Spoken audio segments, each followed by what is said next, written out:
Particles P and Q of masses 10 kilograms and 8 kilograms are attached to the ends of a light inextensible string.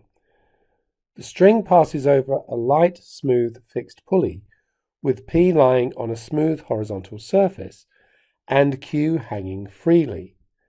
The string is initially taut. The system is released from rest. Find the acceleration of the system and the tension in the string. So let's look at Q. The weight is hg, and there'll be a tension in the string. Because of the light, smooth, fixed pulley, the tension will be the same throughout the string. There'll be a weight here, but it will be balanced by a reaction force. So the resultant force on this is just the T acting in the direction that the system will accelerate in. So the acceleration will be the same on both sides because of the inextensible string.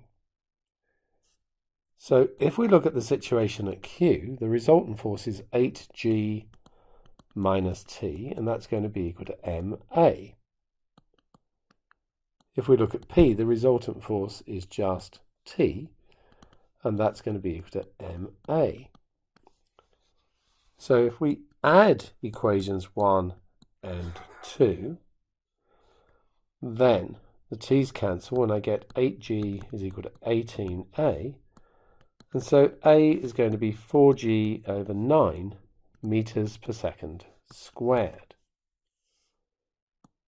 If we then substitute that into 2, T is going to be 10a, which is 10 times 4g over 9, which is 40g over 9 newtons.